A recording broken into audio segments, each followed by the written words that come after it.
In a world where laughter was king. No in a world, Jack. What do you mean, no in a world? It's not that kind of movie. Oh? Okay.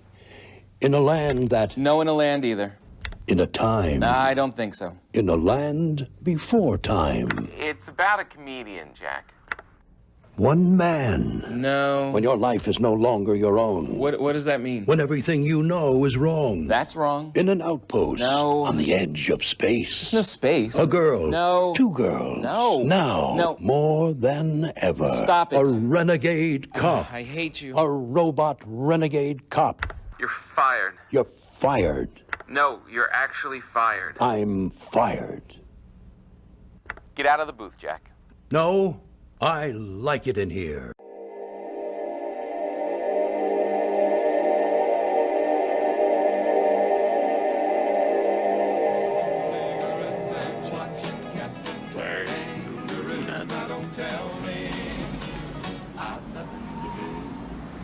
It's good to see you. I must go. I know I will go.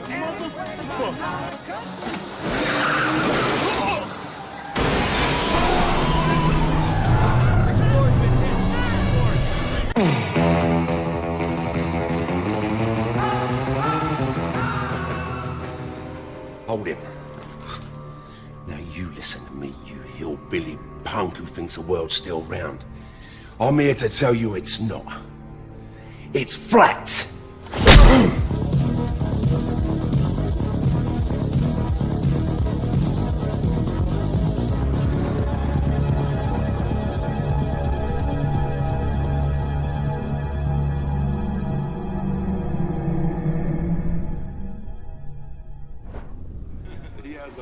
He's an interesting guy, man, and you know, he believes it. So, Kyrie, the Earth is flat, right?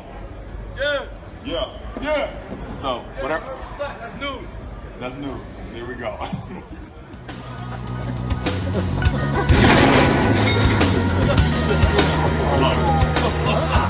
Now tuned into the truth frequency. We are TFR. Truth Frequency Radio.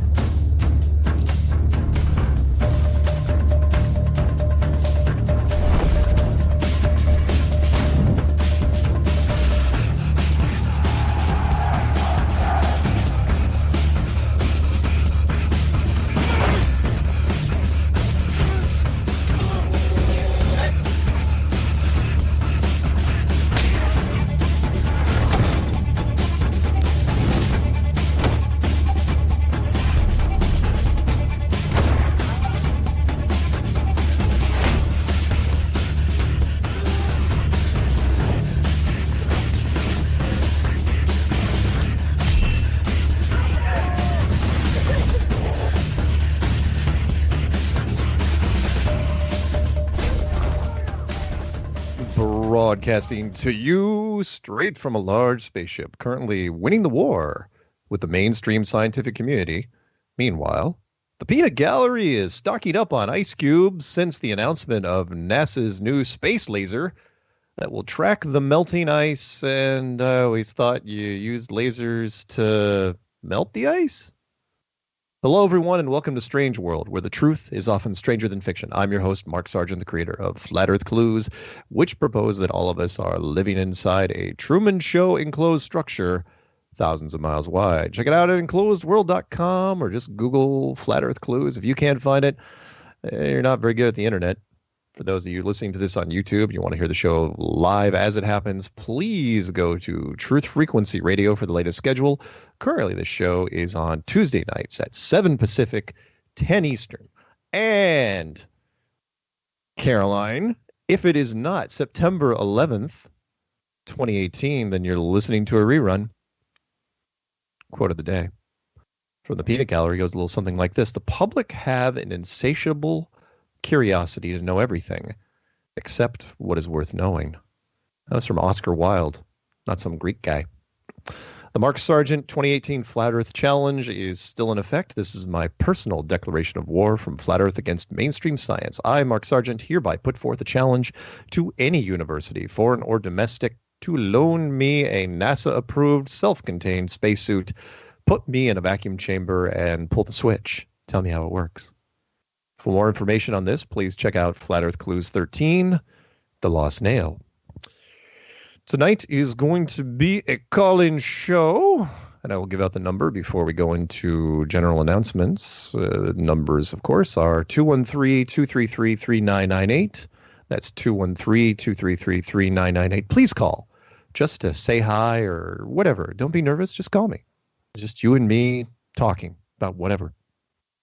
I don't care. We'll keep it between us. It'll be our little secret. The other number to call is 720-897-6111. If you're in the UK, don't forget the country code and then dial 44203-393-2871. If you're calling from down under, well, you're just going to have to call. And if you want to call just to listen and not be picked up by anything, the assurance that I will not pick you up, that number is 605-472-9131. That is a safe line. Sort of like a safe word, but with phones. Yeah. So general announcements real quick. The Flat Earth Conference still on. You probably saw my trailer for it today. I did 2 trailers in 2 days. And the reason why I did the second one, which is called the Summer Camp Conference, even though by the time we get there, it's going to be November, is it really felt casual. I love the fact that everyone has been so excited, even more excited, more hype going into this one, because there's such a familiarity to it, meaning there's a lot of people that know each other already. And you know everybody going in, so it's going to be great. You don't have to. You'll have your guard down, and we can just have a good time, and like a camp where you're going back the second year. I don't know if you guys ever did camps where you went like 3 years in a row when you were kids, but by the time you got your second or third one, you were really having just so much fun because you anticipated everything that was coming. So if you don't know what I'm talking about, go to fe2018.com. It is going to be a November to Remember in Denver. There's a T-shirt for somebody right there. Peanut Gallery says 2 trailers, you're double wide. 2 trailers, you're double wide. I don't know if I got that. Sometimes I don't. Sometimes I have blonde moments. And I will start picking up phone calls in just a second. But beforehand, I'd like to at least give a mention, because I have to, because today is what the day is. Today is September 11th, 2018, otherwise known as the 17th anniversary of 9/11. And do I care about 9/11? Kinda.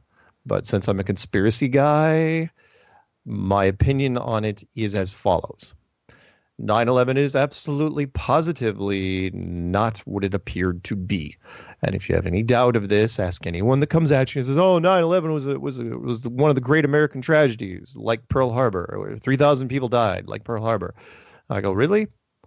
Tell me about Building 7 again." And a lot of Americans don't even know that Building 7 happened. They knew about Trade Center 1 and 2, but they don't know about Building 7, the building that went down 5 hours later. A 50-story building, was not hit by a plane, was not even really touched by debris.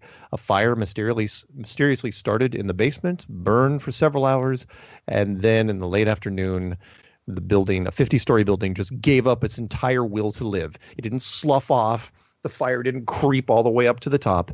It just collapsed like a sack of dirt for no apparent reason. And even that should bug you alone, the fact that a 50-story building that was not hit by a plane collapsed just like the Twin Towers. That part should bug you. What should bug you more, and we have this on video, you can watch it on YouTube all day long, was the British television team that reported that Building 7 fell on video 20 minutes before it actually fell. That's the interesting part about it. And I knew it only because I was in the time and attendance industry. I knew exactly what had happened when it happened. Because remember, a lot of Americans don't understand there's 4 time zones in the United States. And I'm not counting Alaska and Hawaii and that tip of Maine. I'm talking, Pacific, Mountain, Central, and Eastern. Everyone keeps forgetting mountain for whatever reason. And it's like, oh, it's Pacific, Central, and Eastern. Anyway, it didn't really matter. There was a British television team that was sent over, and by the time they flew over there, they were given something to read, and they had their time zones off.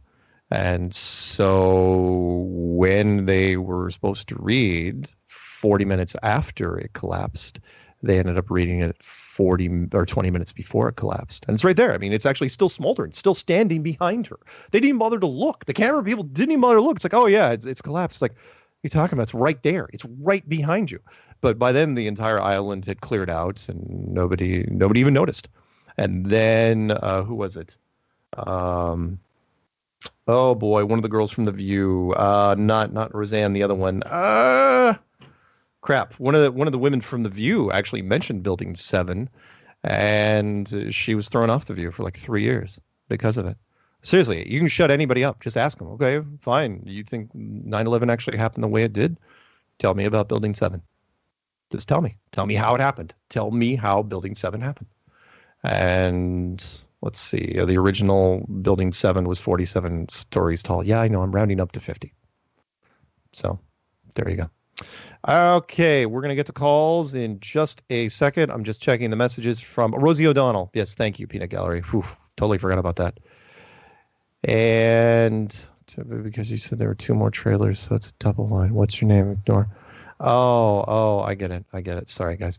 Okay, let's jump right over to the phone lines, and please, by all means, call in tonight, and let's, whatever's on your mind, we can talk about whatever. We can talk about 9/11, we can talk about other conspiracies, we can talk about flat Earth, we can talk about the conference coming up, we can talk about regional things, QAnon, I don't care. Let's do this. 419 area code, and I'm not calling out cities anymore, and don't forget to turn down your radio in the background. Are you there, 419? Yeah, what's going on, Mark? Hey, not much. Oh, are you welding? No, I'm not welding right now. I actually stopped. Oh, good. Good. Hey, no, I was just calling to say hi, and I was calling to let you know, did you check out that trailer for the first man or for the moon landing video? I have checked it out, yes. What the hell, man? Yeah. You know, hey, they're just backing it up now. Yeah, and it gets worse than that, because the movie, the first moon movie ever. Remember, I talked about that literally in the first clue that I did, which was called the Empty Theater. Well, no. The what makes it worse is the Canadian director and the Canadian actor and some of the producers made sure that the American flag scene where the American flag is on the moon was not shown. And so that's ruffling a whole bunch of feathers, as you can imagine. The right wing in this country jumped all over it and says, how can you have an American movie about the moon missions and not how can you not show the flag? And they say, well, because it's a human achievement, it's not a American achievement. And I say, no. If anyone deserves credit for faking the moon landings, it should be the Americans, and the Americans only. We were the ones that did the production value, not the Soviet Union, not Japan, not Europe. It was only us. 1969, we were the only game in town.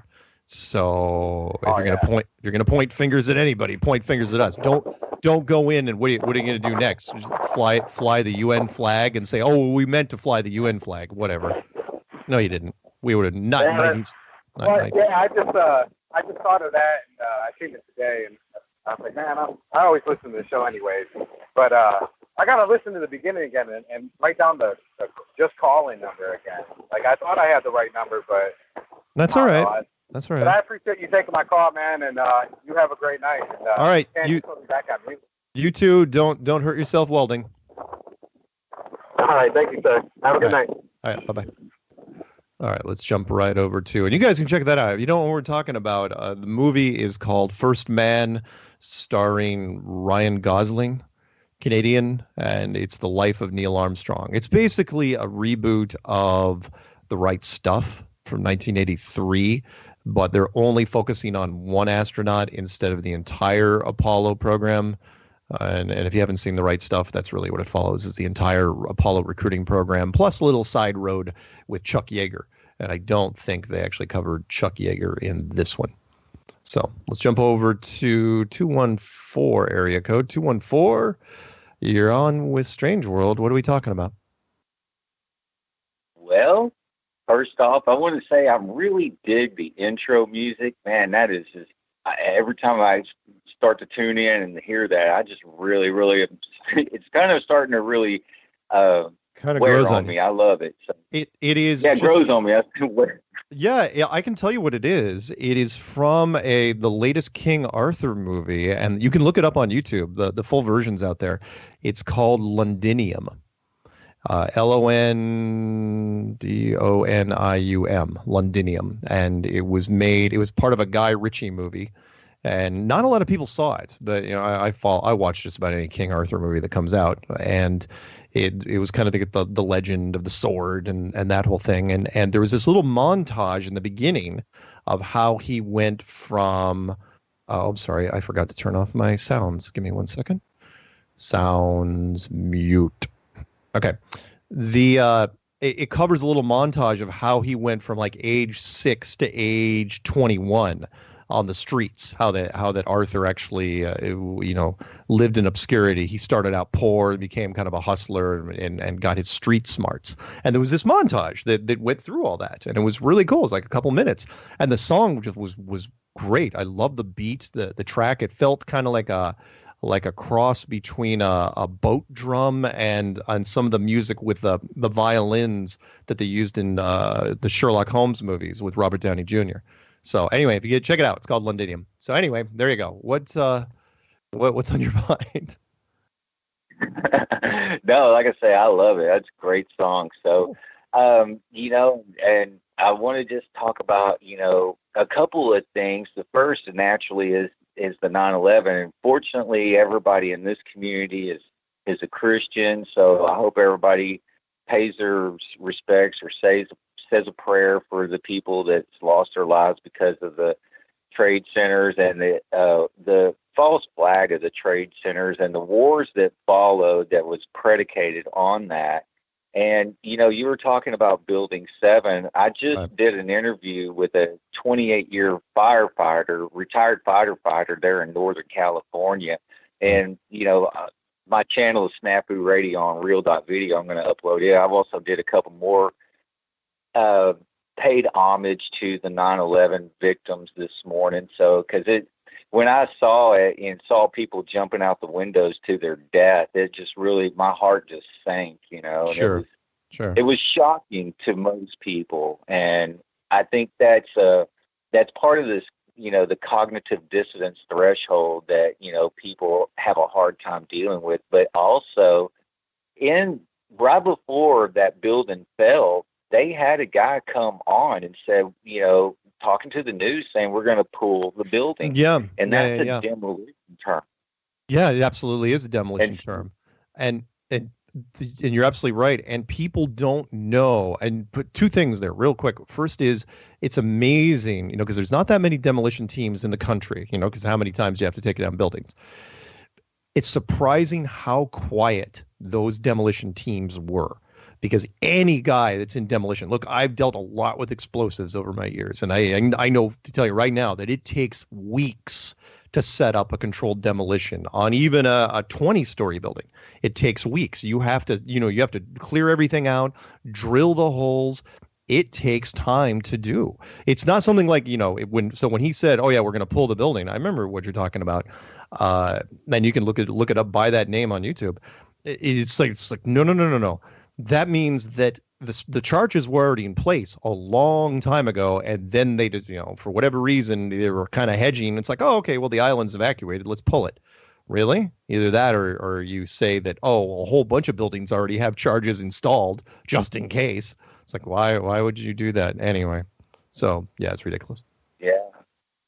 Well, and did you hear, I just heard today, and I followed this stuff pretty closely. Mm-hmm. I didn't know it was World Trade Center 6. Did you hear a story about that? Because it just populated today. World Trade Center 6 blew up right before the first plane hit the first tower. And it just happened to house the Import-Export Bank. and all their stuff that they were doing with various governments and seven. Yeah, I just heard that today. And so, and it was by a guy that would deal. He dives deep into the conspiracy aspect of it. And let me clarify one thing for people. Conspiracy is not a theory. It is a crime. In Texas, it's 1313 in the Texas state statutes. I'm from Dallas, so that's where I call from. And it's in the federal books too. But in 7, they said that all the records for Halliburton and a lot of records from the first Gulf War were also kept in there because of the depleted uranium bullets. And they were also housed in the Oklahoma City building.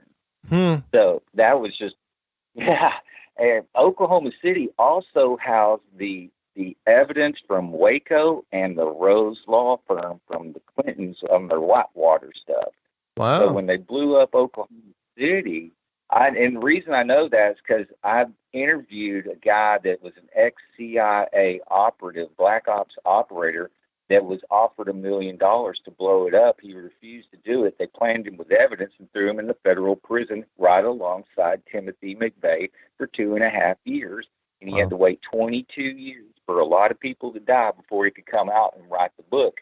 His name is Cody Snodgrass, and I help him sell his book. You know, we put it up online. We do a lot of interviews, and they're all up on my channel. Like I say, you have to go to real.video and just Google, or not, you don't Google nothing no more, but just do a search for Snafu Radio. And because we did a couple of interviews before, Sure. But that's not the real main reason that I was calling. Okay. The main reason last week we were kind of touching on some of the legal stuff, because that's how I told you I got really into the truth movement. And I sent you some files if you had time to read them. And if you did, great. If you didn't, oh well. Okay. But what I wanted to touch on was when I did that, I go to bed pretty early. So I got up the next morning. I was kind of planting some seeds, kind of like what you said in one of your videos before. You're just planting seeds. And I wanted to see if anybody kind of bid on it. And you had one guy say, oh, well, how can we sue NASA? And you correctly pointed out you just can't walk up and just start suing NASA for them lying to you. Right. How do you get to these people? Right. Okay, you do it like I've done it here. I did information requests. Now, this goes to the tar baby effect, okay? And what does that mean? So what you do is, and you have the perfect attack mode because you want to go after the spacesuit, right? Sure. So what if we figured out a way to do an information request to NASA and they refuse to answer the information request? Now you got them in violation of the law. Now you could bring suit or criminal charges against them. That's the tar baby effect. What we say here in Texas is you never interfere with somebody while they're messing up, and you don't ask a public official to do something that they're not commanded by law to do. But when you submit the information request, they have to answer by law. So when the person writes you back and says, oh, we can't give you that information, or they just refuse to answer altogether, now you find a department head that runs that department, and then you file criminal charges on him. Got it. I like it. So you have the perfect scenario. If we could figure out how to, carefully craft this information request, and then let's just say you just happen to put it out on one of your little videos, and about 100 of us all submit the same information request. What do you think they're going to do? Right. They're going to poop bricks out the size of small Volkswagen, and they don't know what to do. All right. Well, I will start digging into that, and send me some more of your ideas via email. I'd love to keep talking about it, but unfortunately, I've got a train backed up behind you in calls. Well, no, that's great. I'm glad your show's doing so well, and I really enjoy it. And keep up the good work. Thank you. You're gonna go far, my man. You're gonna go far. So we'll see. Have a good show. All right, thanks, man. I got faith in you. All right. Okay, bye. Bye. All right, let's jump over to 479 area code. Probably the last call before the break. 479, are you there? Yeah. Hey, Mark. Hey. Hey, I was just curious. I wanted to talk about these stars that I've seen on YouTube. I can't seem to find nobody explain the footage very well, or at all. Usually they kind of play the footage with a bunch of techno music or something. It's kind of annoying, but the footage is very intriguing. Are you familiar with what I'm talking about as far as a lot of people, I guess, are getting this footage with the Nikon T900 of the stars, highly zoomed in, got the strange shapes, look very odd. What do you know about that? There's two ways you could go with it. One is, of course, that you are just looking at lights in the sky, and when you zoom in on them, the resolution kind of gives away what they aren't, which is giant fiery balls of gas, which are thousands, if not millions of light years away. Or you could say, because remember, you are using a digital technology, that it is the cameras, because remember, it all comes down to software when you're looking through that stuff, is the software's interpretation of the lights through a highly distorted field. So I could go either way on this, but it does help us. When people zoom in on these things, go ahead. That's what I was wondering. Is this kind of just maybe some camera manipulation? Like you're saying, maybe settings are set a certain way in the camera to see the lights a certain way. Well, actually, I don't think it's the settings. I don't think it's the settings itself. I think it's the software trying to write the file, meaning the software has to interpret the light structure in a certain way. But either way, it is kind of cool. The fact that, you're showing people something. The reason why it works for us is you're showing somebody something that's brand new. It's like, oh yeah, by the way, when you zoom in a star this far, look how freaky it looks. And if all of a sudden you're saying, by the way, doesn't that if it puts doubt in people's heads, then hey, I'm all for it. Great. If it turns out to be something else, it's not gonna make or break the case. But it is very, very interesting. Well, and that's what it is interesting. It's very intriguing. And before I jump on the bandwagon and say, this is so true, this is amazing, right. It would make sense that all the amateur astronomers and all these clubs and all these other people with very high powerful telescopes don't ever seem to see that. So I think you may be more on track with the software idea, like you're saying. I mean, that makes sense. Maybe. Wouldn't all these other astronomers see that? Well, they're also they're taking still shots mostly. I don't know what the difference is between, unless you're using like regular cameras. I don't know any more than that, really. I know that amateur astronomers usually don't take a P900 and just crank up the zoom.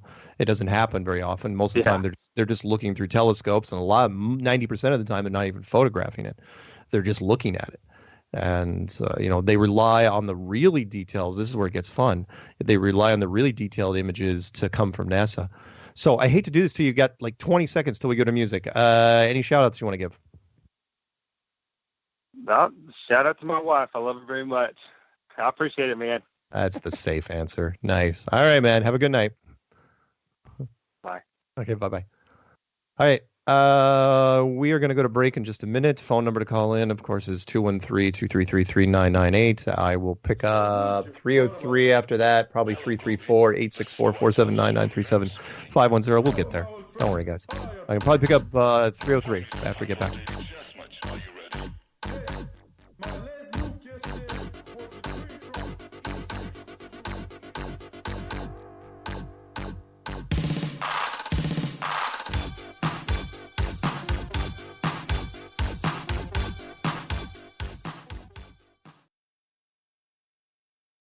Real people, real radio.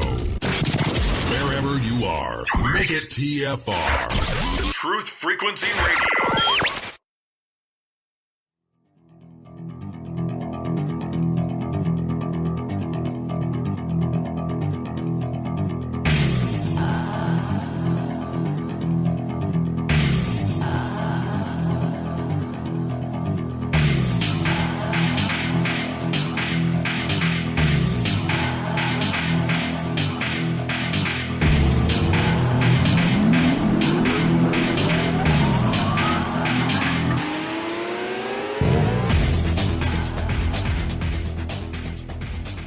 Welcome back to Strange World, part 2 of 4. It is a call-in show. Phone number is 213-233-3998. You can listen to this live on Truth Frequency Radio or on YouTube, if you know where to look.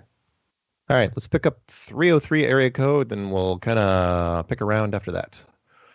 303 area code.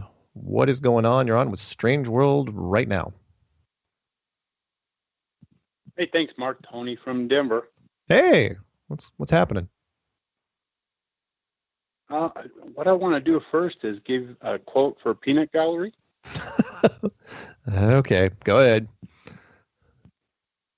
We humans tend to keep asking questions until we are given answers, but we never stop to think if the answers make any sense. And that quote's from 9/11 Breakthrough Energy Technology, Dr. Judy Wood, 2012. Oh, it's a good quote. Good quote. And if people don't know... Yeah, one thing I wanted to tell you. Yeah, go ahead. I wanted to tell you about that YouTube video I just gave you the title. Mm-hmm. In the very beginning, she wears a white lab coat, similar to what you just did. Ah, yeah. Yeah, and she tells the audience they have to believe her because she's wearing a white lab coat. Sure. It is. It's something we're conditioned to do. What she talks about is the non-kinetic energy or free energy. Yeah. And she attributes that to the lack of debris, the bathtub wasn't destroyed, and no seismic recordings. Right. What do you think turned the buildings into dust, Mark? Oh, no. I'm a big believer in the Judy Wood thing. And it took me a while to get there because I had not seen her info.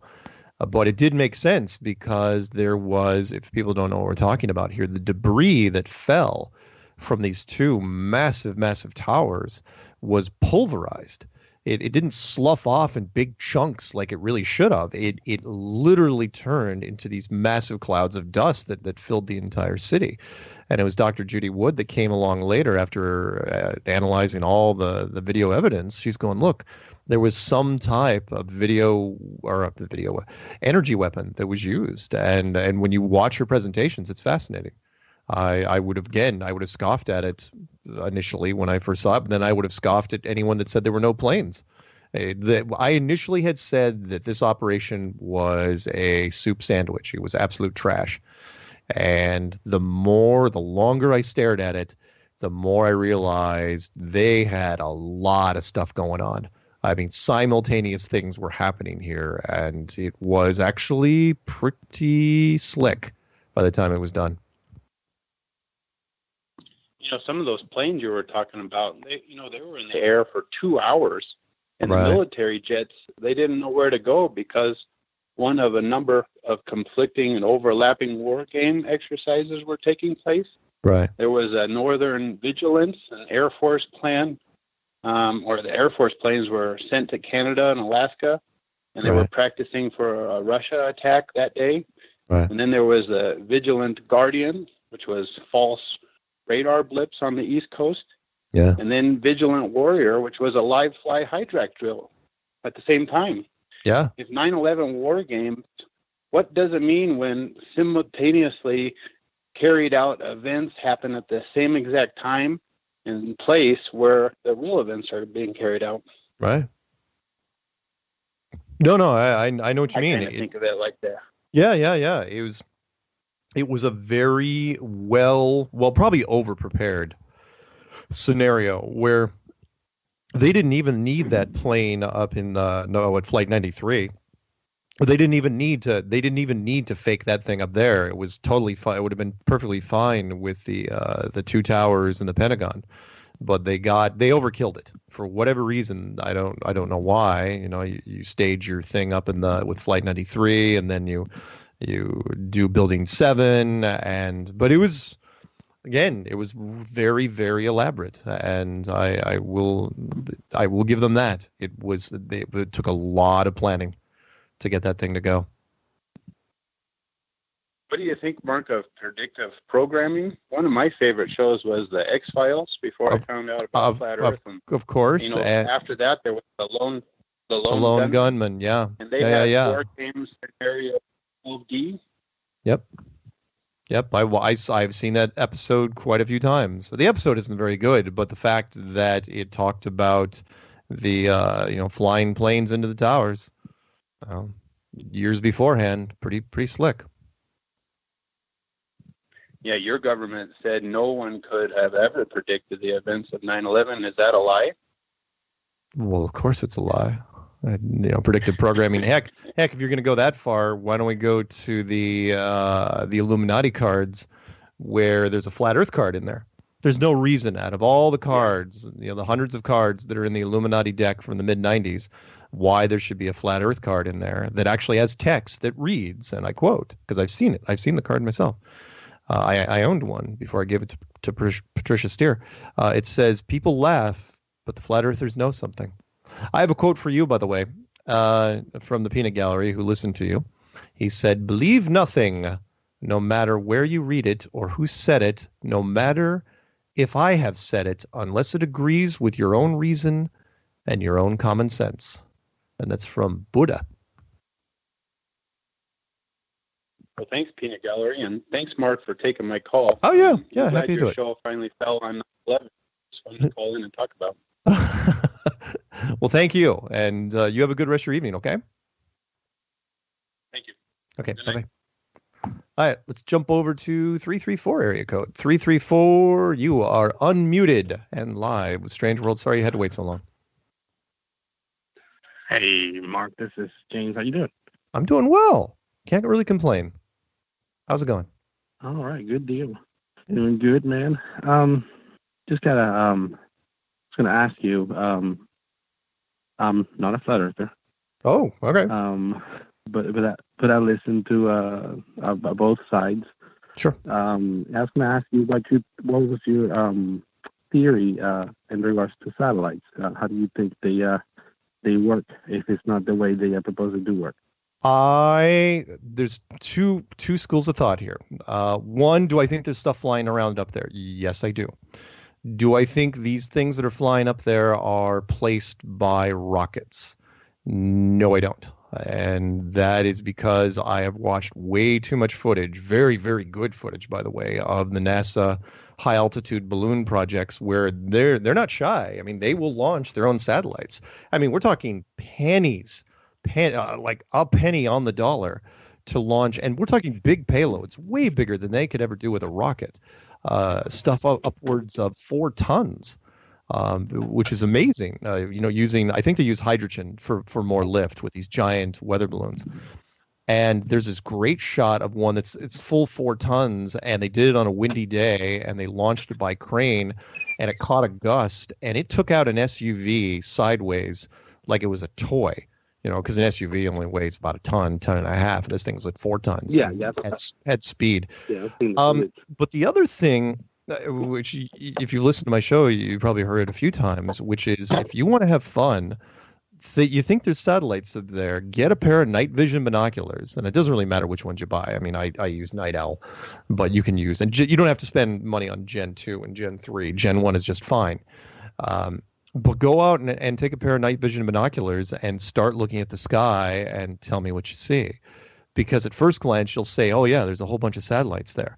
And then these satellites will start exhibiting ballistic motion, which is not what satellites do. They're turning, they're going up, they're changing speeds, they're flying in formation with other satellites. So there's stuff up there, no question.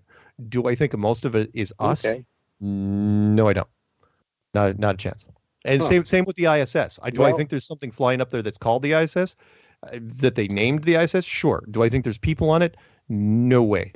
No. So you would agree that it's going at the speed that say is going? Well, you mean the lights that are up there going the speed they're going? No. I'm talking about the supposed ISS. Because you say it is going. No, Okay. because if it's in a lower, if it's at a lower altitude, if you're trying to simulate a structure up there, and it'd be easy enough to do, a special high altitude plane. Lord knows we've got some just fantastic military aircraft. Heck, the U-2, a modified U-2 could do it. But the U2 caps out at less than 100,000 feet. So all you have to do is make something. Remember, it's all about perspective. So if you say, oh yeah, it's a really, really big object and it's flying at 18,000 miles an hour, well, it could be a fairly small object flying at only a couple thousand miles an hour, or even 1,000 miles an hour. But, so yeah, I will agree as far as the perspective. Sometimes just like the experiment that was made with the figure out where the sun was, it would work on a flat plane as well as on a spherical Earth. Oh yeah, but it wouldn't account for a triangulation. Now I agree with you as far as the perspective. The problem is that the ISS can be tracked, and it does multiple orbits around the Earth, and you can track it from one country to another one, and the U2 spy plane does not fly at that speed. You'd be right. It'd be impossible to. That is true. I agree. I agree with you on that. And so again, you go fork in the road again, two different ways. Either they've got something up there that can go at that particular speed, or you just mess with the data and you have kind of like a relay of whatever objects you're using, so that if it goes over certain places, you can't track it. Basically, there's not population areas over everywhere, so you just make sure you're only flying over areas where there's people. But it's a stretch. I don't have all the answers on that one. Only that all I can tell you is there's no people up there. Whatever is flying up there, they are not linking up and putting up multinational crews on a regular basis. It is no way, no how, no chance happening. So if you're faking that part, why do you even need a giant ISS? Plus, there's the other. Don't get me wrong. I could do an entire show on this. Other little things like, why was there never even a partial time lapse? We do time lapses on everything. We do time lapses of every building, every skyscraper that's ever built. And 20 years that ISS has been up there, and there was never a time lapse of how it was built. Not one. Why? It's not like you can walk 30 feet away from the ISS and set up a tripod and no. I'm not saying that, but even a couple snapshots here and there, a few little video snippets. There's multiple photographs. Yeah, not putting it together though. And plus, look, don't get me started on the ISS. There's way too much stuff. Here, I'll leave you with this part, which is with the industrial vacuum guy that was talking to me, and he goes, look, the ISS we're talking about massive stresses on the outside. It's made out of aluminum and plastic because it has to be, right? Because it has to be light. There's no other way you're not sending steel and iron up there. You cannot put a submarine up there. So he goes, the stress on it from the vacuum, the low pressure and the high pressure, is that thing would rupture in 2 seconds.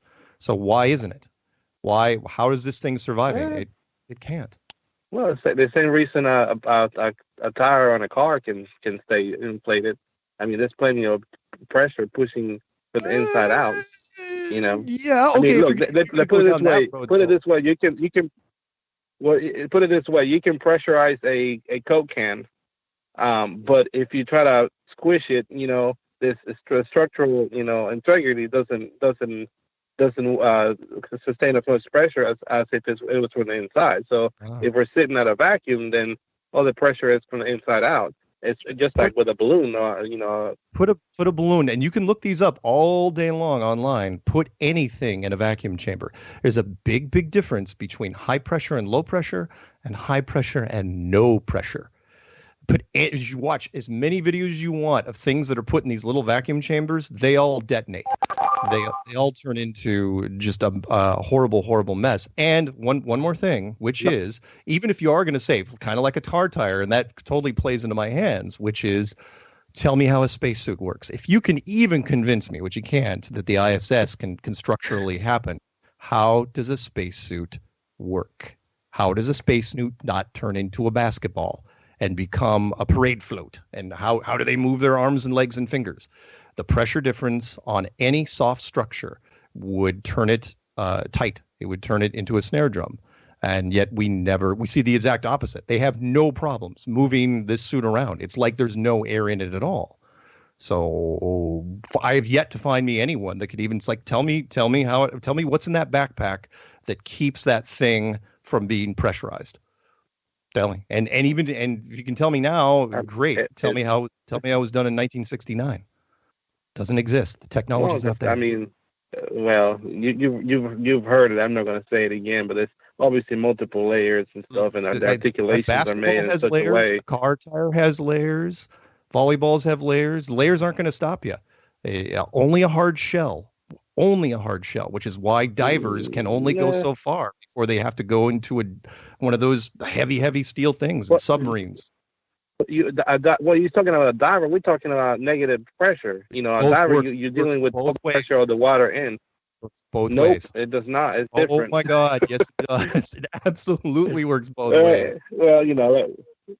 Well, we're not going to get into it, but it's a little different when you're talking about negative pressure than. But anyway, we'll leave room for the other people who want to speak. Thank you for giving me time to ask a few questions. And I want to give a shout out to all the lizard people. No, it's just a joke.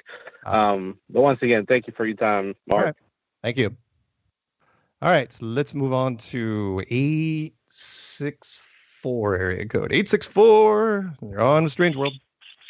Yeah, you finally pick up when I put a spoonful of peanut butter in my mouth. That was amazing. Sorry about that, man. I'm swallowing as fast as I can. That's all right.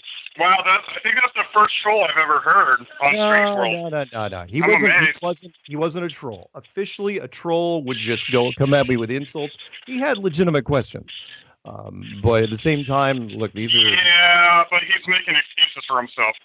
Making excuses isn't trolling. It's okay. Again, he didn't attack me personally. He didn't swear. He didn't yell.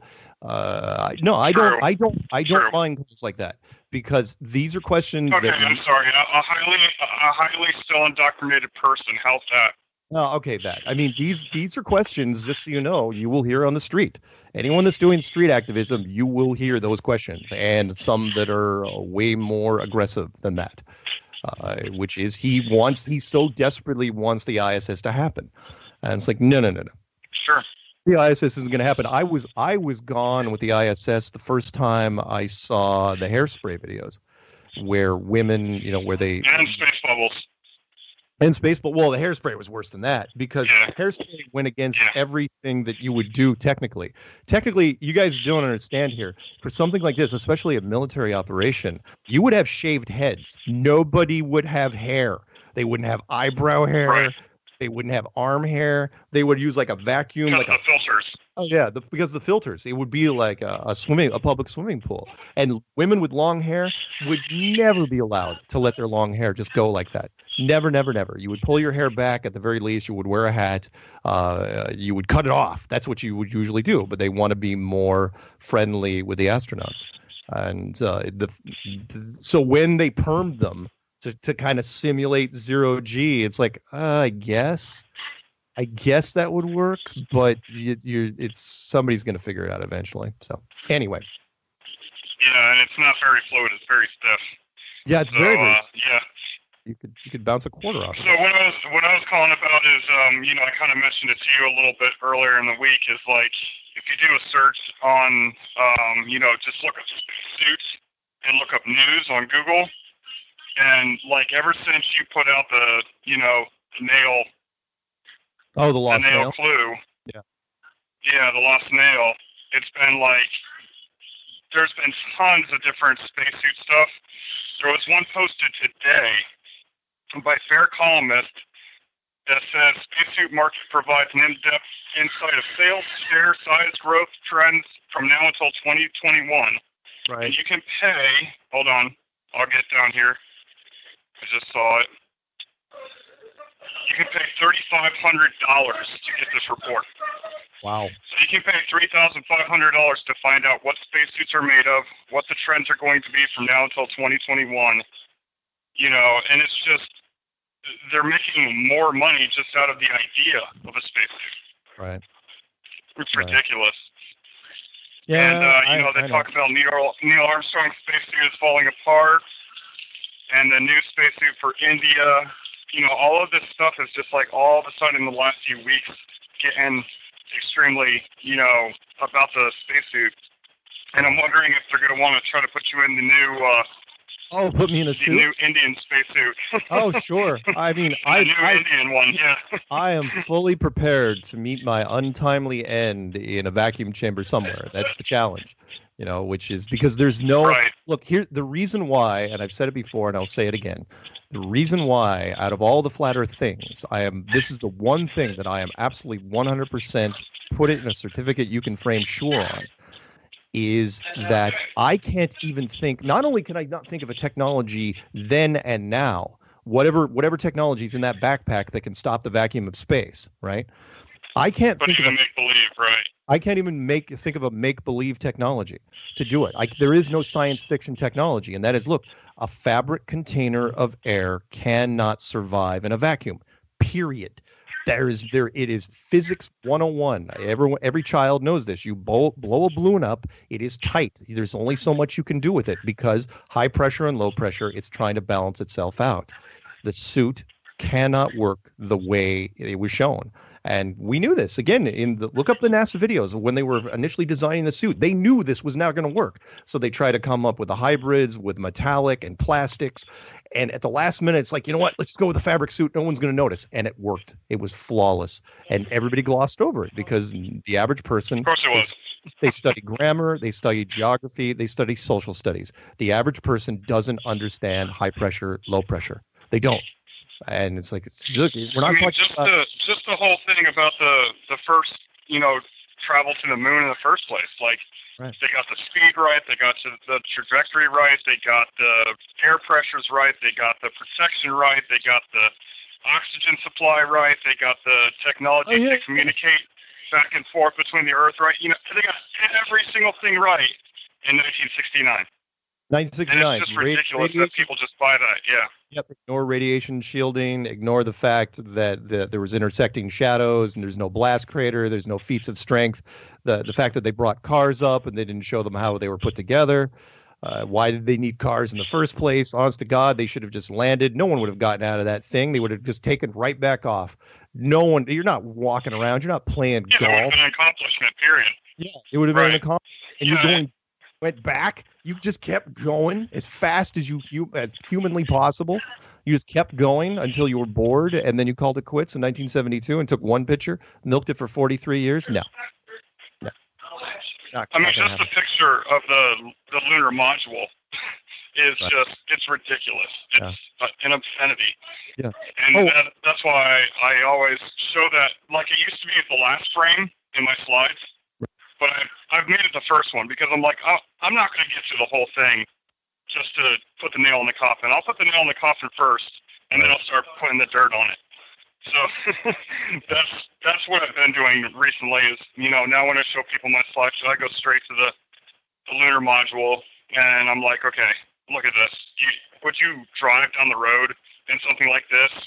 And I think it was Jeranism. I'm not sure, but I think it was Jeranism that says, it's supposed to withstand the pressures, which take us to the bottom of the ocean.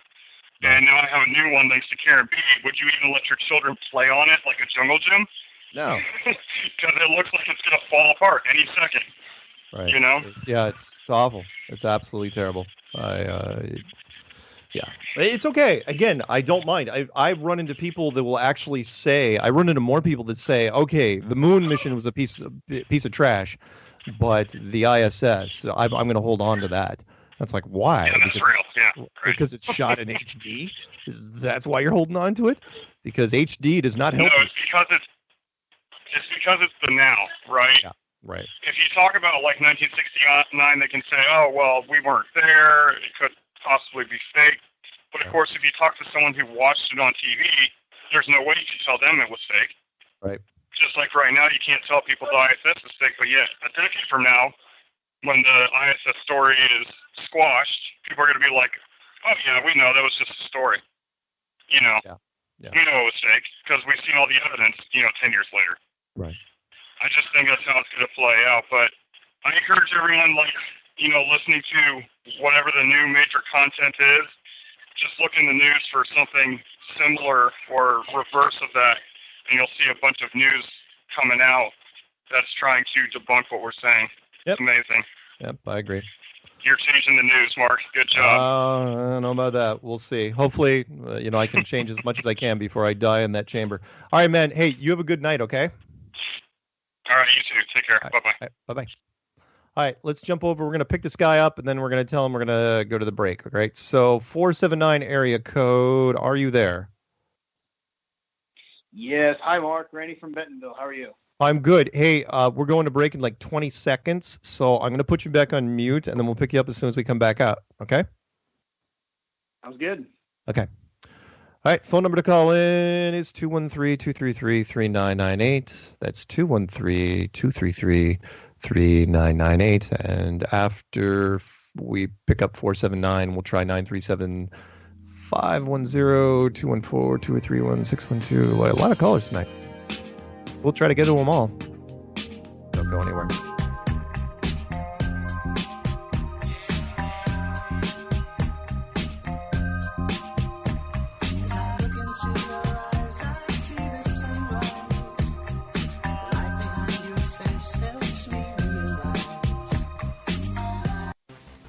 Truth Frequency Radio is your number one. This is Truth Frequency Radio. The wicked ones, obviously under heavy Masonic influence.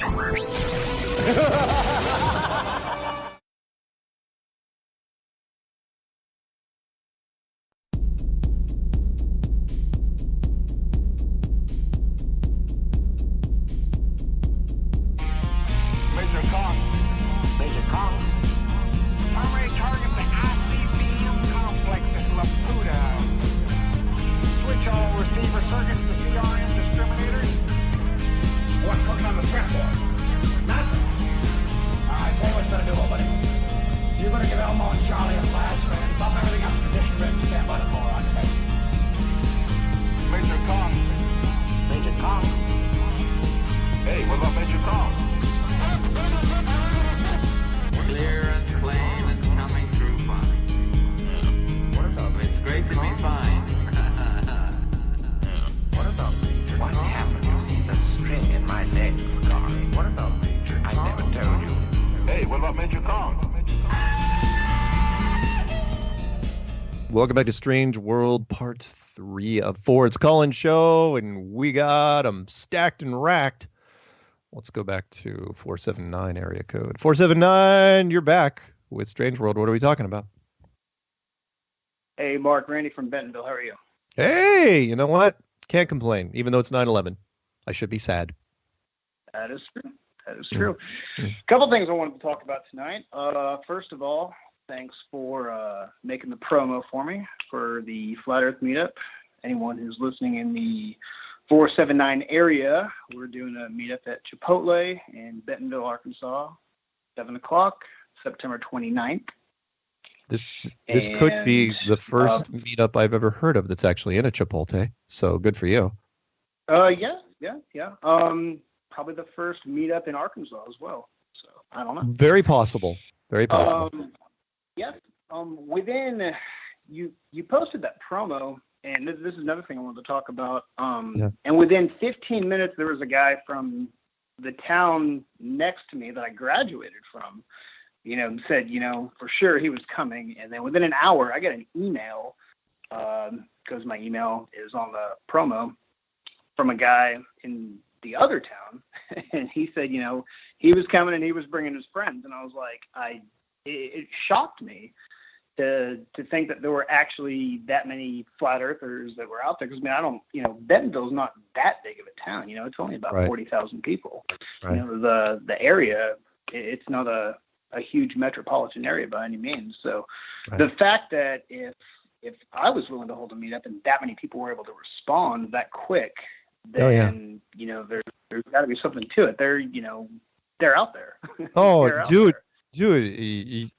Every time I use that guy from the James Bond movie, I'm not kidding. The first thing you should know about us is we have people everywhere. Heck, forget about a town with 40,000 people. I'm on the south end of a rural island in the northwest. I'm almost in Canada, right? And I had a construction worker stop me I'm just loading some dirt, and a construction worker's clocking me from a distance. And he knew everything about me. He knew everything about Eric Dubé. He'd been following Flat Earth for 2 years. And I'd never seen him before in my life. So we are absolutely everywhere. Yeah, it's so just want to shout out to anyone who's thinking about hosting a Flat Earth meetup, because I mean it's very much not a me thing to do. I'm not one to throw a party or a get together or anything, but I was like, well, if we're going to go ahead and fight mainstream science, then we probably need to go ahead and do what we can. So I went that route.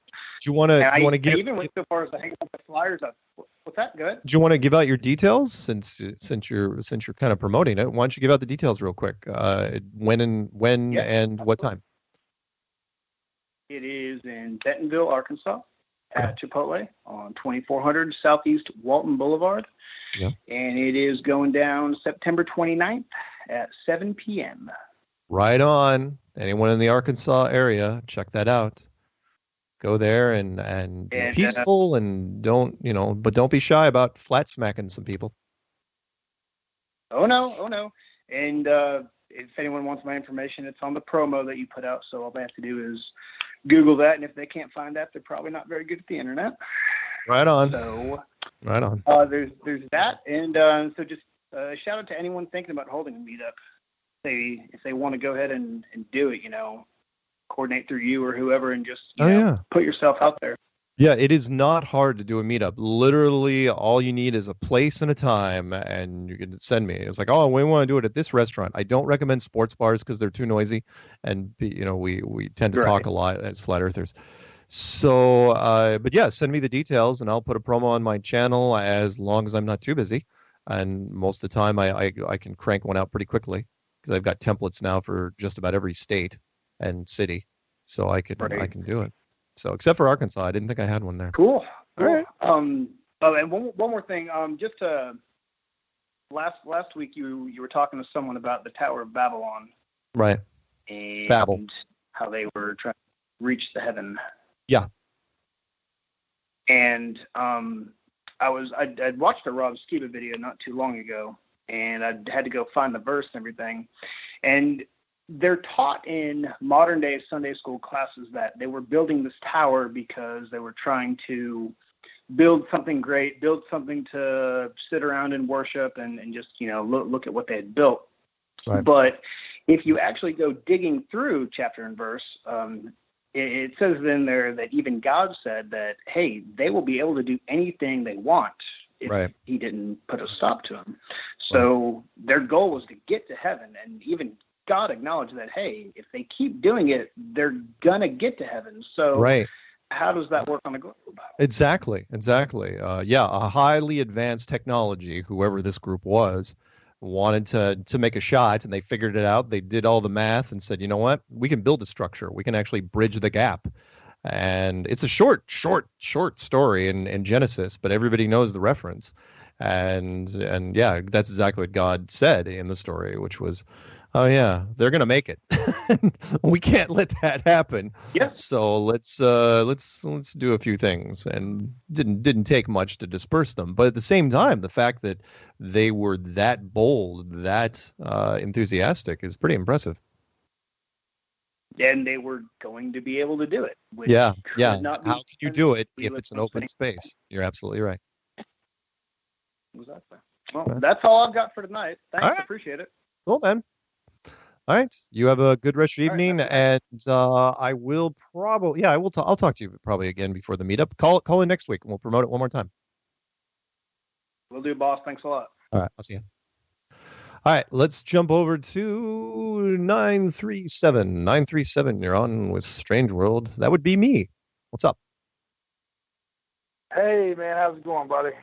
It's going pretty good. It's crazy world we're living in. Yes, it is. Right on.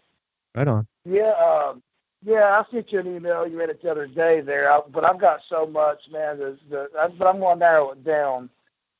I didn't know. I just wanted to ask you: did you get the second email of the pictures of some of my work? I probably did, but as you know, I'm pretty backed up in the emails department. I can only glance at them. Right on. But I promise I will get to it eventually. Well, that's cool, man. It was just it was but as a carpenter and a builder, I was just wanting to say something to the Glover. Is a good question. I'm totally flat Earth all the way.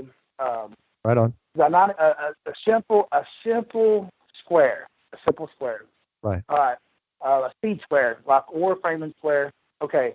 If you put that on a flat surface, okay, vertically, how? Because apparently, level the horizontal part of the square will have. If it was to be able to stretch, say, 300 miles, we know we can't do that. But let's say it could. It would, according to globe math, have to curve of gravity because a straight line would be a curve, like sea level.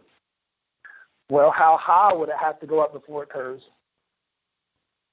I'm just saying, I know it don't make sense now, but I just made a video on it to put it in more detail. Okay. If I could plug real quick.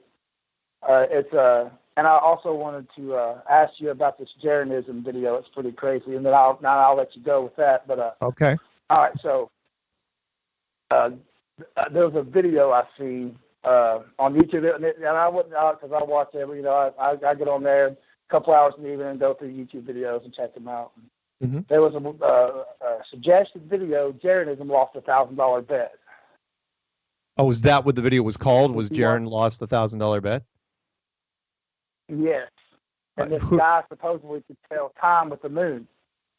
Yeah, whatever. And how? Go ahead.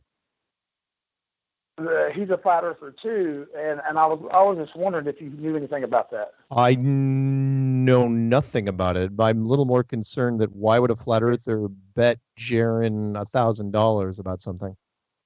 Okay, here's what the bet was Jeranism. They was on a discussion, and he pulls up the I think it's Skype messages maybe, and which I've not seen Jeranism counter the argument yet, but this ain't been too long ago. And he said that Jeranism betted him $1,000 that says that he could tell time better with his phone than he could with the moon, because he was saying it not because the moon gives her own light and everything. Scripturally, if you look at it that way, there's so many theories there that would still work on a flat Earth. And of course we know the temperature of the moon is different and all that, but he went into saying, according to where the sun's at and where the moon's at as well at nighttime, you can look at the moon, and because it's reflecting the sun's light, tell you exactly what hour of the morning it is without using a clock in real time. And that was and Jaron was like, there's no way you can be just using the moon to tell me what time it is as good as my phone can, because he said he could do it better than the cell phone could. And he said, if you can do that, I bet you $1,000 you couldn't do it. And that was what was said, or what was allegedly said. So the guy made a little video, and he was off though. He didn't hit it. He was like 15 minutes off or something. But according to, you'd have to watch the video. But he's saying that Jeranism lost $1,000, which I don't agree with it. I just didn't know if you knew anything about it. I don't. I'm sorry. I don't. Literally know nothing about this challenge. Right. And yeah, it's totally crazy. Yeah, it's called Jeranism lost $1,000 bet. If you just type that in to bring it right up. All right, I will check it out. Cool, man, cool. And I was just wondering. Of course, we all know. I know it's 9/11. I lived right here next to the Wright Air Force Base when that all went down in 2001. Yeah. And man, they shot sonic boom. I thought a bomb was going off. It was crazy. Of course, I didn't buy into it, none whatsoever. It made no sense that could even happen in America that easy. It was just an inside job from the go. But yeah, to end it with, I was going to throw this little plug. Get Baked with Brother Jake's my channel, man. And I just made a video that's not religious, because I am people call me religious, zealot, and all that. But flat Earth, religion didn't bring me to flat Earth. I just want to make that clear. Oh. Flat Earth brought me back to religion, if that makes any sense. Kind of like David Wise a little bit. Yeah. Cool. So, I just made a video about the level thing. It's only like a 7-minute video. And it's like I was wrong. The Earth is a globe. That's what it's called. And just to get some attention because they're going to click on that, and I fool them. It's a completely just a ploy. But yeah, it's about a level and a square, and how it's impossible for a level to go. If it was and I'm going to end with this, man. I'll leave you alone. And from coast to coast, say from America to Europe, if it was possible to pull out a level, where at on that level would the bubble go on a globe? Right. I mean, it's as simple as that. Right. It can't. It's got to be flat, and Yeah. No, I hear you. Always right on, man. Thanks for letting me call in, man. I appreciate it. All right. You have a good one. You too, man. All right. Let's jump over to 510 area code. 510, you're finally on. Are you there? What's happening? Pittsburgh, what's going on? Hey, Pittsburgh, California, the impossible city. What's happening out there, man? Yes. Oh man, I'm on vacation this week, so I feel like it was about time for me to give a jingle. Nice. It's awesome. So, anything new? Anything on your mind? What's concerning you as of late? I can't really say too much. I can't say that anything is concerning, but obviously, September 11th, and in my daughter's school, they've been talking about the subject, and I've been sharing some videos with her for her to take a look at. And obviously, the narratives at school is, box cutters, the whole 9 yards. And for me, at that time, I was staying in Berkeley, California. Saw it on the news, wasn't quite sure what was going on until, a little bit later that morning and that afternoon when everything came out. And, it was stuff obviously going around then, but I was totally oblivious to it. Mm-hmm. And for me, 9/11 was on the back end because for me, Flat Earth came first, then 9/11, and then obviously the Sandy Hook and so on and so forth. And, I thought that was quite fascinating because, I still don't consider myself to be a quote-unquote conspiracy type of guy. I just, decided to take a look at some information in regard to, Flat Earth, and it intrigued me. And, for me, I've said this before, when I saw that scriptures, supported it, I was pretty much, in agreement with it. And, just kept on researching just to further to support my argument and, my belief or whatnot.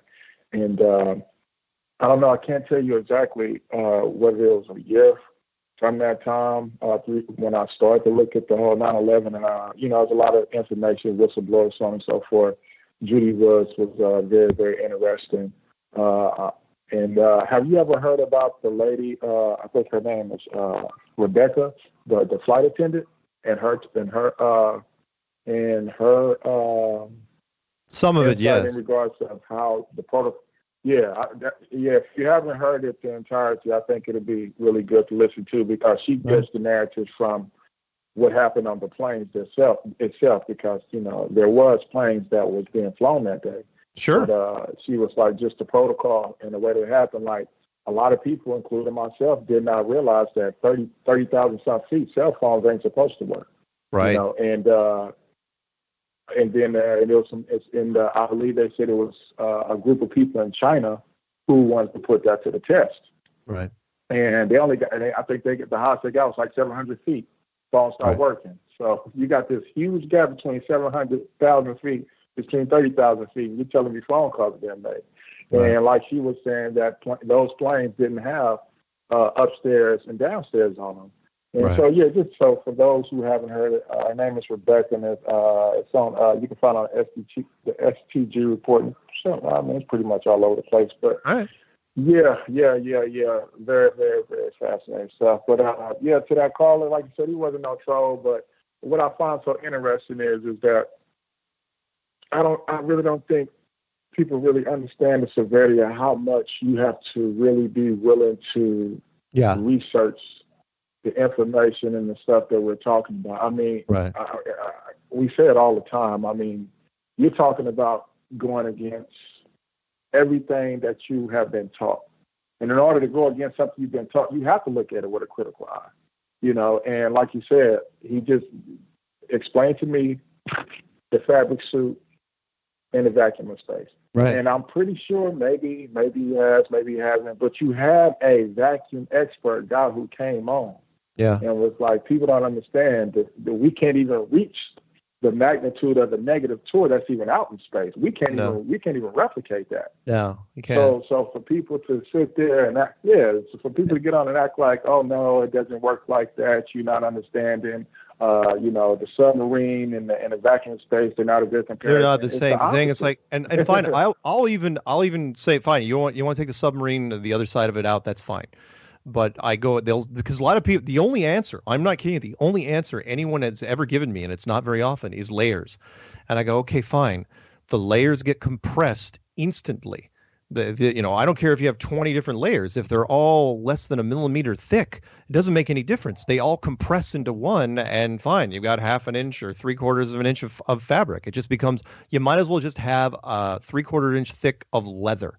That's it. Either way, the air wants to equalize. It wants to get out. And if anyone has any doubt, the fun one, if you want to look up all the stuff that we throw in vacuum chambers, look at the one of Stretch Armstrong. You remember that old toy? Look at the Stretch Armstrong in a vacuum chamber, right? That thing has hardly any air inside it at all, and that thing blows up like a balloon very, very quickly. And it's like that's hard. Like the Michelin Man. Yeah, and that's almost nothing inside it. You have a full-blown person. There's a reason why, again, you don't use a soft suit, and that is because the human body, the reason why it's so delicate, the human body has tons of air inside it. That air is going to want to get out, which is why, again, when you're doing submarines or when you're doing diving, the first thing they tell you is don't swim up faster than your bubbles, because then you'll get the bends, because the bubbles in your bloodstream will start activating in your body, and you'll really, really hurt. Apparently it's horrible. So anyway, there you go. So there you go. Well, no worries. I'll leave with this. Okay. I'm not worried. I'll leave with this for us, the flat earthers and the people with the open minds. Let's just remember to be patient, even though it'll be hard for those who ain't got to that critical point. Right. And for the non-researchers, the non-flat earthers, the thing I would say to you is it's okay to question your reality. Right. And it's okay to be wrong. It's all right, because hey, it wasn't your fault. It wasn't our fault. You know, sure. We believe that the world that was given to us, so it's not your fault. But it is your fault if you continue to keep on, resisting to look at the evidence and continue to keep refusing that's in front of you. But at the same time, you do have that choice. That's your option. And hey, blessings to you regardless. Hey, right. Keep it flat. All right, man. I will leave you with a quote. Expressing doubt is how we begin a journey to discover essential truths. And that was from the Peanut Gallery to you. Peanut Gallery. All right, man. We'll see you, okay? All right, Keith. All right, bye-bye. All right, let's jump over to 214 area code. Then after that, we'll do Minnesota. I'm sorry, I can't say states. 612-845-980-254-304, and that's how we'll probably end the show. Let's go to 214. 214, you're probably going to be the last one before the break, unless it's short. What's up? Hi, Mark. Pontius here. Hey, what's going on, man? Oh, I just thought I'd call in and say hi to everybody, and give Pontius came up with a new name for the van we're fixing up to take to the Denver show. Oh, and Lord! It's going to call the Wild and Crazy Flat Smack Van. Oh my God! And considering there's going to probably be 4 documentary teams this year alone. Forget about the outside media, but 4 documentary teams covering this. You are going to get some press. Yeah, that's the whole idea. And then after we get back from the show, we are going to trick out we decided to come up with a name for it and call it the Flatstream Mobile Emporium. Nice. Very catchy. So it's an old Airstream trailer, and my buddy said, let's call it a Flatstream. And I said, perfect. That's really good. So, yeah. So that's basically what I called in to talk about. We're going to start. Angel got here, and he's going to be filming every few days we're going to try to post it on my YouTube channel to show the progress of it over the next 9 weeks.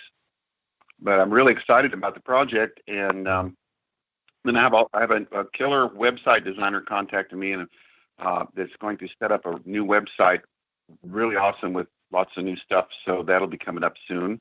Right on. And what else did I want to say? I don't know. That's about it. I let you get back to your callers. I just want to call in and get everybody interested in seeing this, because it's going to be quite a sight going down the road when we get this thing working.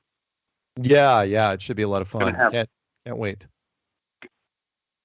It's going to have 2 big bubble windows in the back with models in them. Nice. And then we're going to put taglines all over the thing for people to read. So just don't turn it on the way down. Do not activate that thing on the highway. You do not want to give them an excuse to pull you over, unless you want to get pulled over. No, I know there's certain lights you can have on, driving, and then other ones you can have on. Right. Anyway, I just going to call and say hi, and I guess I'll talk to you later on. All right, man. Hey, have a good one. You too. Bye-bye. All right, see ya. All right, let's jump over to 612 area code. We'll have you for a little while, and then we have to go to break. So what's up, 612? Hey, Mark, Wesley Stage, Flat Earth News Talk. Wait for it. Go. Oh, Lord. Wes, you know what? Everybody in the chat missed it. The only saving grace here is that we're going to break in about 1 minute and 20 seconds, which means I actually have less time to spend with you, which is actually good. Yeah, I know. I kind of figured that. Yeah. I already figured this out way ahead of time. I am kind of psychic, so. Anyhow. What was I going to say? Jeez. You're the one who said it at the beginning of the show. Said at the beginning of the show, don't be shy. Come on, call in. I call in, and then it's like, oh, God, get out of here. Why do you keep calling, dude? Right. Hey. Anyhow. I have a quote for you from the Peanut Gallery. The securest place is a prison cell, but there is no liberty. That's from Benjamin Franklin. Oh, that's a very, very nice quote, actually. Yeah, I like that quote. Okay, you got 20 seconds. Whatever you want to do. Go. Definitely. Big shout out to everybody out there. Horry Sheets, Zulu 1, Patricia Steer, Karen B, Brian, Peanut Gallery. That was a hint. Anyhow, everybody in the chat.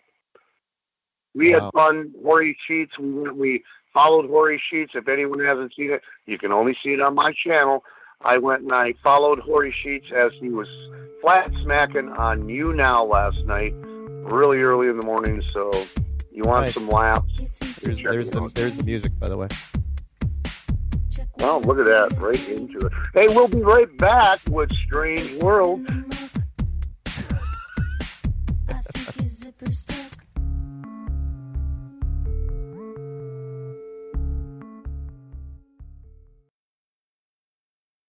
You are now tuned into the truth frequency. Your protection from deception.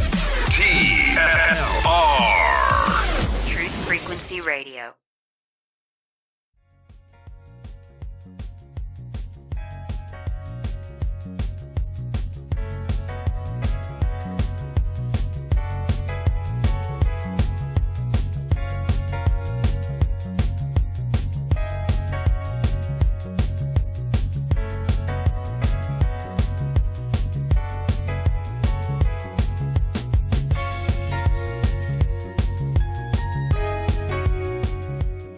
Welcome back to Strange World, part 4 of 4. Yes, that was Joe Jackson stepping out from his album, Night and Day. All right, let's jump right over to 845 area code. 845, you're on with Strange World. What's happening? 845. Start spreading the news. Your mute button's on. I want to hear your voice, but you're not talking. What's happening? Oh, my Lord. I am going to have to put you back on mute, 845, because you are rookie That is junior high right there. All right. You're back on mute. Screw you. All right, we're going to go to 980 area code. 980, you have now replaced 845. What is happening? Hey, did you know that fermented seal flipper is a delicacy to Eskimos? Why? Why would you bring up my most hated thing, the only demographic I can stand just about everybody else, all God's children, I'm not judging, with the exception of the Eskimos. Lord knows my hatred towards them is unquenchable. They have terrible fashion sense. The food they eat is ridiculous. And frankly, the homes they live in are unsafe. But they live where it's really cold. They don't have a whole lot of choice as far as fashion sense go, though. I mean, that's not really their fault. Second only to the Eskimos would be the Sherpas of the Himalayas. But head and shoulders above the rest are the Eskimos. Everybody else gets a pass.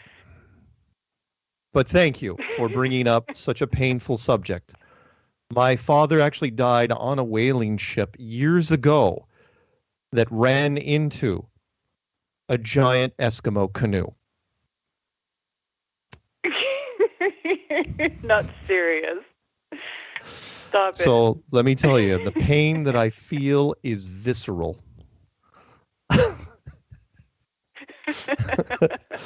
Okay, I'm done with that one. That made me laugh. I'm glad. I just came up with that. I may have to use that, though.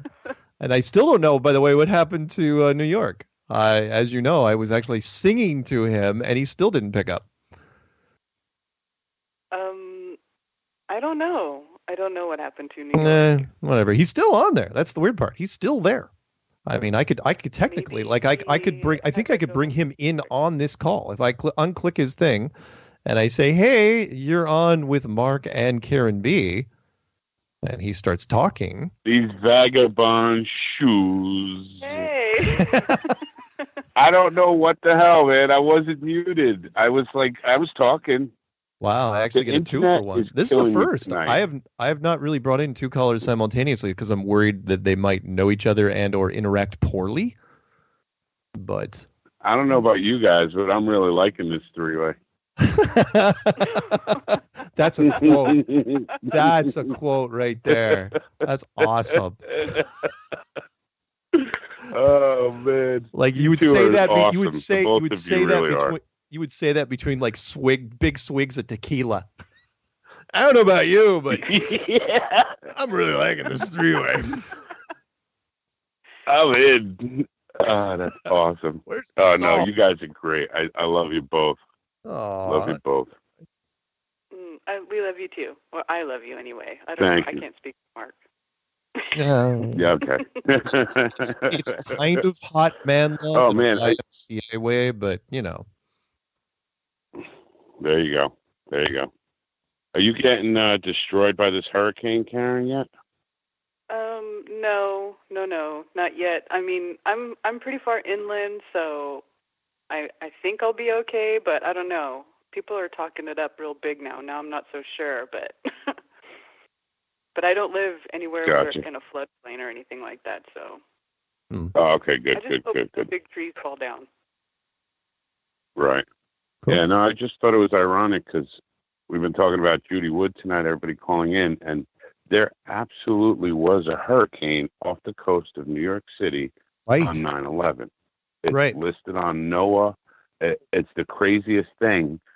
And I remember the day as the most beautiful, gorgeous morning, sunny, crisp air. Crazy. Maybe the hurricane that we've been talking about. Maybe the hurricane sucked all the clouds out and made sure it was a nice sunny day. Because remember, this doesn't work You cannot do a controlled demolition on something like that without it being blindingly sunny, because you need to hide the flashes as much as you can, and you've got to do it in the morning to where you get that east sun. I'm just saying, not that I had anything to do with it. I'm just saying that if you wanted to plan it, that's how you would do it. Right. I thought you worked on Building 7. Oh, crap. Did I say that? It's funny. No. Some utter dorks worked on Building 7. They just botched that thing. The Building 7 team, oh my God. They got hell for months after that. Wait, are we live? What are we talking? Anyway, what are we talking about? What about 9/11? Nobody ever talks about Building 6. Heck, all the World Trade Center buildings went down that day. Yeah. All of them. Well, the holes. I mean, there were some on the outskirts that didn't really get touched, like Building 7. Building 7 didn't suffer any structural damage. It just had this little fire that broke out supposedly in the basement. But why the fire was there, I don't know. And then 5 hours later, Made it fall at free fall speed. Yeah, then it just drops. I mean, that's just it. Crazy. It was like, and look, and people, if they're not getting this, here's what I mean. If that's how it worked, if that's how you could bring a building down, there would be no controlled demolitions. All you have to do is set a fire. That's it. You just set a fire in the bottom of the building, and that would it. Yeah. And you would never build a building that would go down like that in a fire, which is why there's only 3 buildings in history that have ever gone down because of fire like that. Three modern structures: Building 1, Building 2, and Building 7. So, I mean, you guys know this. Yeah, this is all. You can search online. Well, you can search online and look up other high-rise fires where the whole building just burned, but it never fell. Yeah. The Madrid fire, 19 hours it burned, and structure was still there. I mean, everything. That was one of the big talking points in Loose Change, was all the buildings. They looked up with photographs for all of them. They burned forever, and nothing. It was like, they just put the fire out, which was why, not to go into this too much because I don't. Like one of my favorite podcasts was one of the firemen that got up there, firefighters, whatever. And he got up to the hot spot. He goes, oh, yeah, all we need is blah, blah, blah, this number of hoses, and we got this thing. It's over. I mean, the main fire was a couple hand lines. Yeah. He goes, that's it. All we have to do is cool this thing down. And he was not worried in the slightest. And it's like, all right. So, it was whatever. Yeah. And when you see it burning from the outside, all that black, sooty smoke indicates that it's a relatively cool fire, 700 degrees or less.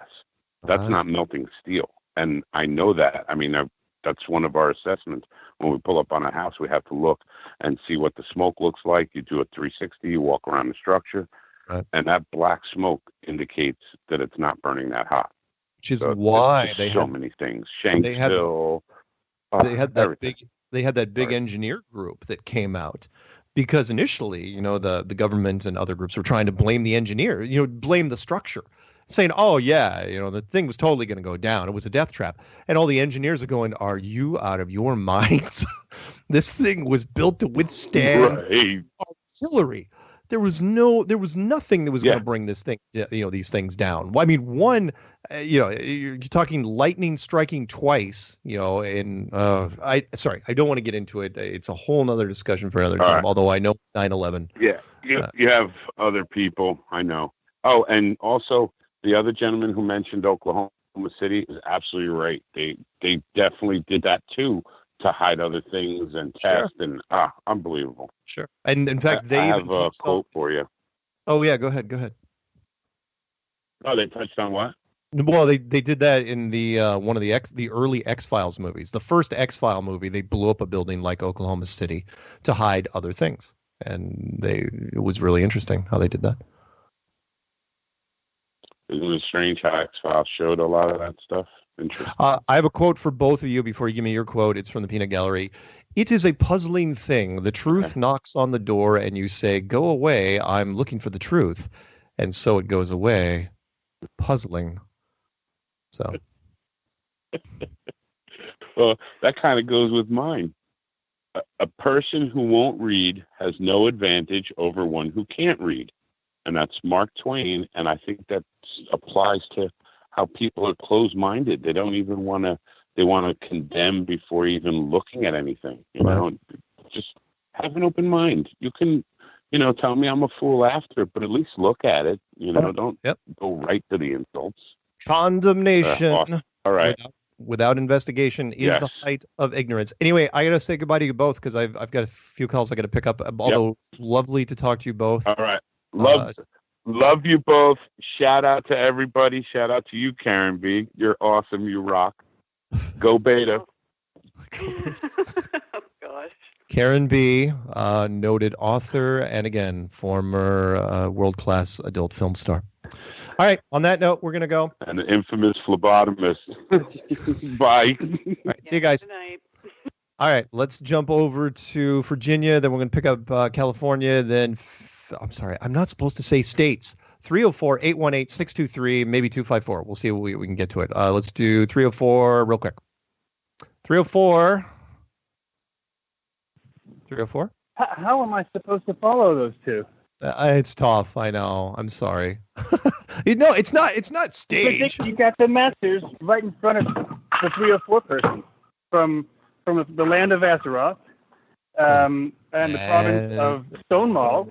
Wow. You know what? We can talk. Yeah. My band of buckaroos. Buckaroos is called the Flat Earthers. Nice. By the way, it's nice to see you in game every once in a while. A lot of people don't realize that when I'm processing videos and when I'm doing things or I'm listening to audio from videos in the background, I usually have Warcraft up. And this man here has been we run into each other from time to time. Yeah. This guy kills me most of the time. Pretty good at what he knows. Knows a lot about a lot. Yeah. By the way, I maxed out. Go ahead. No, you go ahead. Oh, I was about to say I maxed out potions this afternoon. So. Awesome. I'm gonna need some water walking potions. I already put more in there. You got them. You got water walking potions. I know I'm totally. Anyone that doesn't know what we're talking about, yes, I'm totally geeking out. Don't forget that back in the day, I actually owned. Not only did I win 2 Pac-Man tournaments and a pinball tournament, but I also literally owned a comic book shop. Like the guy, what was that guy's name in Big Bang Theory? Oh crap, what was his name? Can't remember. Somebody look that up for me. Who's the comic book shop owner in Big Bang Theory? Whatever. Anyway, so what else did you have? Because I do want to pick up a few more people before we call it. Oh yeah. I'm just trying to be quick. By the way, don't forget. Oh, good. No, go ahead. Crap. the Ring of Power. What's your thoughts on that? The Ring of Power? The Lord of the Rings Ring of Power? The Solomon version. The Signet of Solomon? I have a very strong opinion on the Signet of Solomon, and unfortunately I can't talk about it here because it would take too long. But if you and I get online and go through like the gaming voice thing, I will gladly talk about it. But the short version for people is the Lord of the Rings. The whole, the Ring. Yeah, it wasn't just a movie. It was based off of something. It was based off the Signet of Solomon, which is a fascinating story. I encourage all people to look into it. It is part of the one of the uncanonized books called the Testament of Solomon, which happens to be what the Masons, that is their go-to guy. You look in the Masonic. Yeah, the Masonic Bible, the guy they look at, the guy they put in all the illustrations in the Masonic Bible, which is the King James Bible, but with different illustrations, is Solomon, of Solomon's temple, of, the temple, the Knights Templar, and the whole nine. Oh, good. I could go on, but I'm not going to because it's going to take too long. And I got to pick up. So before I let you go, don't forget the potions of prolonged power. They still, they work really, really well because, $100 stats. And they work really. I mean, there's a reason. So grab them. I mean, I can make those things all freaking day long now, for cheap. Oh, sweet. All right. If I have to get herbalism, I'll have to be a flower picker. All right. Quick shout out. Yeah, go ahead. Okay, shout out is to the maybe soon to be Army Scout of 19D. You know, Mark's not doing it. I'm doing it. I'm calling you up, man. Come on. Yeah, I Show know. us the LRAS system. That's okay. Some people get cold feet. They just don't, you know, people don't want to hit that flat earth dance floor, which is fine. I totally get it. Yeah. All right, man. Okay. All right, man. Go ahead and mute me. All right. Talk to you soon. All right, let's go to, I believe this is Renee out in 818 out in California. Van Nuys, California. We're going to take you, and then we're going to take 623. I think that's Caroline. Hey, what's going on, Renee? How are you, Mark? I'm well. How are you, Renee? I'm just here. Fantastic. I just wanted to say thank you to all the critical thinkers that showed up at the beach house in Sunset Beach. Nice. Yeah, I caught some video of that. You guys had some fun. Man, we miss you, brother. Oh, well, I'll be there next time. I swear. I'll be there. October. You're gonna do one in October. It's gonna be a 2-day. It's gonna be a 2-day event. You're welcome to stay over. I will. You could. I will try to come down in October. Fantastic. Wait, what I'm day? gonna invite Patricia. Because there's a film festival thing I might have to do. What day? Do you know? What Tuesday? Is I'll let you know. I gotta double check with my bunny. She's going out of town, so I'm gonna take advantage. All right, because as long as it's the week of the 16th, that might be in trouble. But I'll let you know. Okay. All right. We'll coordinate that. But these are amazing meetups. Most people think that they're more like AA meetups, but no, these meetups are critical thinking. You know, we're planning, and accelerating Operation Mass Lobotomies. Right on. So we're going to continue doing public activism. We're going to continue building more monuments like the one we're building here, and educating the children, and getting together with more critical thinkers like all of those guys. Cool. It's amazing. It's like adopting a new family. It feels so nice. We encourage everybody to come out of the closet and. Oh, hey! Everybody should come out of the flat Earth closet. Definitely. Hey, Renee, I don't think I've ever asked you on air because you don't call in that much. Where are you from originally? So everybody knows. Planet Love. Nice. Okay, you don't want to tell me the country. That's fine. But Planet Love, we'll take that. Sure. No. I'm an Aztec. I'm from Mexico City. Right on. That's awesome. So Aztecs who believe that the whole plane is already. There's no such thing as a border. So we're all brothers and sisters, and we are all on Planet Love. By the way, planet is Italian for to make plane. Latin for make plane. I'm sorry. Nice. That's great. That's really great. Cool, man. Anything else? Any shout outs? Anything like that? Yes. My favorite channel out there is Flat Earth and Nation. This guy talks about the star forts that we had already thousands of years of love, peace, abundance, no wars, no diseases. Nice. Teleportation, and the Star Force explains a lot of that stuff. We had not too long ago a giant mud flow, they call it. There's so many amazing topics. Cool. In this flat Earth movement that is not just the 8 inches per mile square. Is not just that. We know that's just a fantasy number, but a formula. And we're beyond that, and we're rediscovering our history thanks to you, Mark. Well, I try, but thank you. We're going to continue what you have started here. You, Eric Dubay, Generous, and everybody out there. Everybody has contributed. Right on. Well, we're all a big dysfunctional family. Yeah. Well, we're getting better. I wouldn't worry too much. I know. We're getting better. Cool, man. Well, we're getting better. Go ahead. We just get along better than the ball glovers. They want us to continue in a perpetual life of wars and poisoning. But I just want to say that. And thank you so much, Mark, again. Yeah. Great show. Right, man. We'll be in touch for the next meetup. Yeah. We will talk soon, and you have a good rest of your night. Okay. Thank you, brother. Take care. Bye. All right, we're gonna pick up one last call. Who is it gonna be? How about 623 area code? 623, are you there?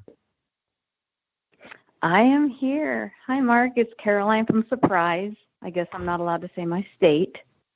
Actually, you can say your state. I'm just not supposed to announce it beforehand. And it's probably a safe move anyway, because lots of people have cities that they're not actually living in, but they got their phone from there, and so it just sticks with them.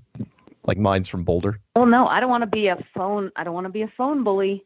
That's what I was called last time. Well, you're just kind of a general bully. I hear a lot of things. That's what. You just browbeat. That is what I do. Browbeat the hell out of people, and I hear you're mostly trouble. I mean, you travel long distances and you instigate a lot of things.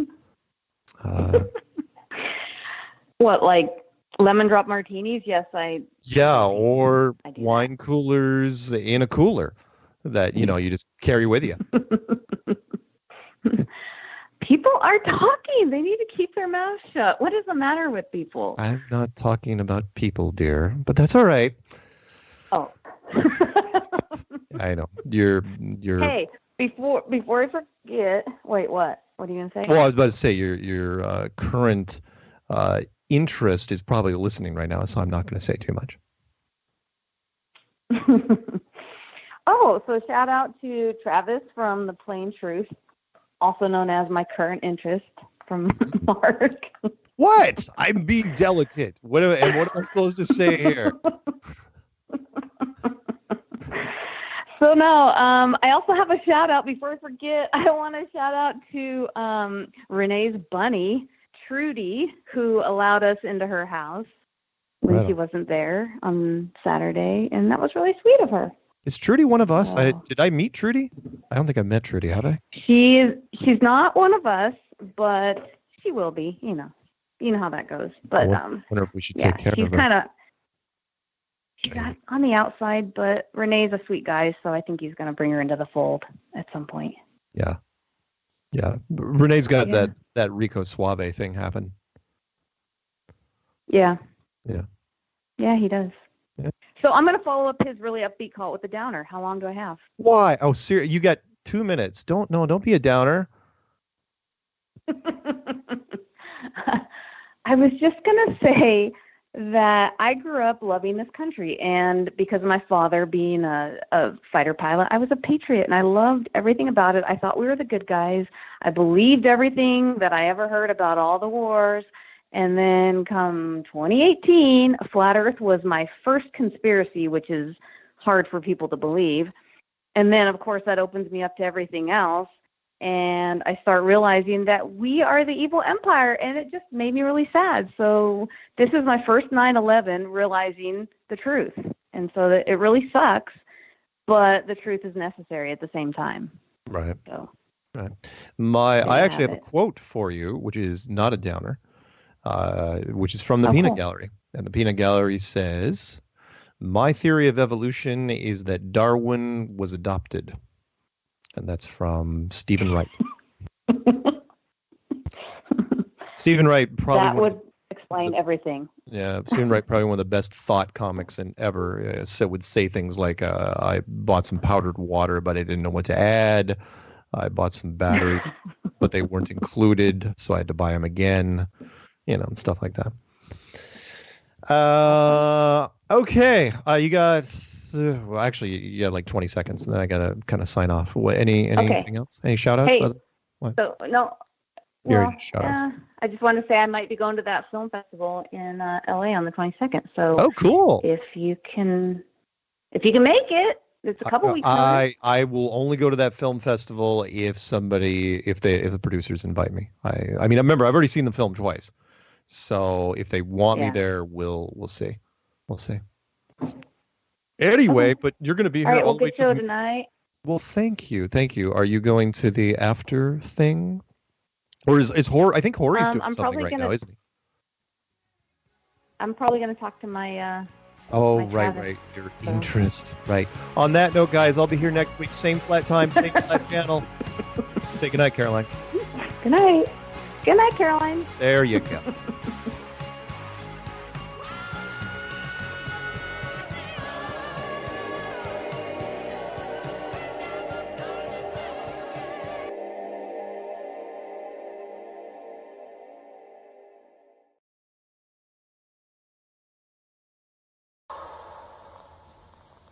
It's a great honor and privilege for us to be here representing not only